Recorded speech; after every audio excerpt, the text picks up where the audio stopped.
Hello and welcome back to Heat Digest. On this episode, we have to break down reports involving PJ Tucker in a possible return to the Miami Heat.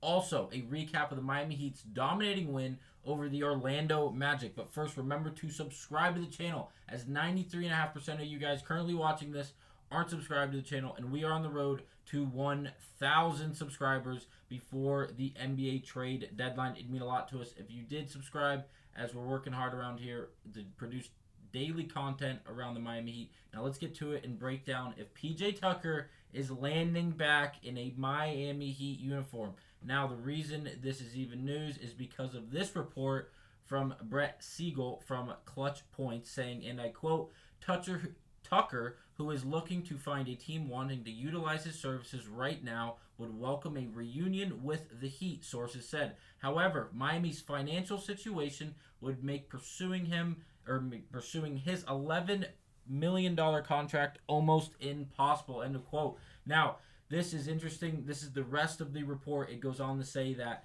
with Rozier being the newly acquired man in Miami, people like Duncan Robinson and Caleb Martin's futures are uncertain depending on how Terry Rozier is a fit in Miami, as the Miami Heat already have over $180 million already on the books for next season. And it seems like the Miami Heat may be holding on to contracts in order to make a massive splash this offseason, because they missed out this past offseason with people like Damian Lillard and others. So what Miami ends up going to do before the trade deadline, as we have basically 1.5 days until it expires, it's going to be very interesting. But I think that PJ Tucker could possibly be one of the biggest names around to get. Now, would he come back to Miami? Absolutely. I think PJ Tucker would get on the first flight to Miami. This was him before the game just 3 days ago when the Los Angeles Clippers came down to Miami, and they did end up winning, as we couldn't stop James Harden down the stretch of the fourth quarter. But overall, again, the overall point is that PJ Tucker, home sweet home, taking the picture of the exit board and just Miami Beach. Now, PJ Tucker has played for the Miami Heat before. He's played 71 games for the Miami Heat in his career. During that time, 7.5 points, 5.5 rebounds, 2 assists, over 71 games played for the Miami Heat. Now, again, his box numbers, stats are never going to blow you away. He's not a 15 to 30 point per game scorer, if that. Again, he is there to hit an occasional corner three, rebound the basketball, and play exceptional defense. And with that defense, bring an attitude, bring an energy. Now, he's not the most athletic guy in the world, but he is more than willing to step in front of anybody on a basketball court and play hard-nosed defense and bring an attitude with him when he steps on the court. And that would go a long way with this Miami Heat team with the players they currently have. Not that we're missing any form of an energy or an attitude, but again, he'd be just more of a spark plug type of, take him off the bench, let him play a few minutes, and really set a tone when we're blacking that thereof. Now, like I said, PJ Tucker's box score numbers are never going to wow you. But again, overall, he's a winner with the Miami Heat. PJ Tucker has a plus minus of plus 230 in the 71 games he's played with the Miami Heat. That is fantastic for someone who doesn't come in and score a lot of points. Again, PJ Tucker is not going to come out and score 15 to 30 or 15 to 20 points a game. You're getting like 9 to 12, if that, from PJ Tucker, and he can do that night in, night out, just hitting an occasional three, making the 2 free throws he gets a game, while being tough in the paint, rebounding the basketball, boxing out, and playing exceptional defense while running the floor.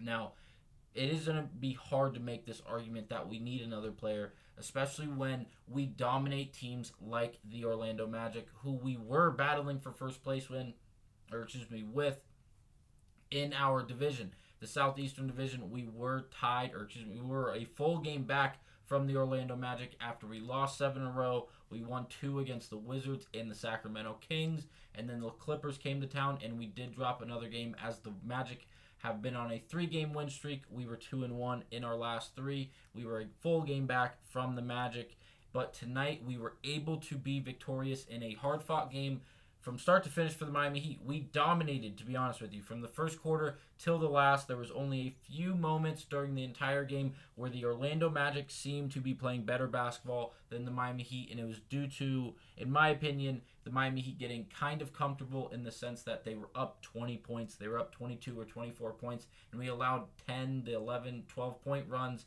by the Orlando Magic before we really turned it on. But again, credit to Jimmy Butler. He shot 6 of 9 from the field and had 23 points, 8 rebounds, 8 assists, and 3 steals. He went 2 of 4 from behind the three-point line. This is so important because in the middle of one of those Orlando Magic runs, they were on an 11-0 run in the fourth quarter, cut our lead down to 10 points. Jimmy Butler made 2 consecutive three-point shots, his only 2 made three-point shots of the night, extending the lead to 16 and really breaking the backs of the Orlando Magic as he put a knife in whatever attempt they had at making a comeback in this game. Again, all-around game for the Miami Heat. Caleb Martin played exceptionally well once again.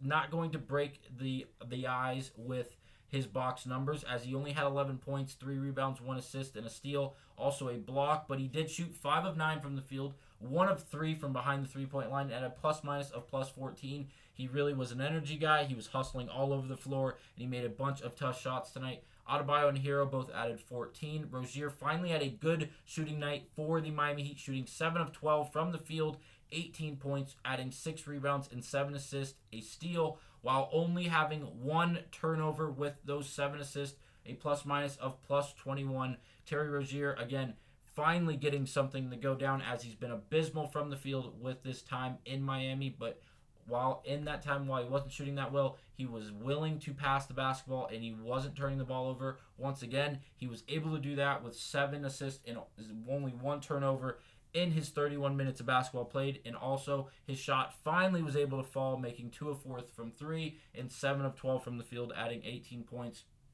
Josh Richardson and Jaime Jaquez Jr. off the bench were playing pretty well. Again, they were more energy guys playing defense all night long.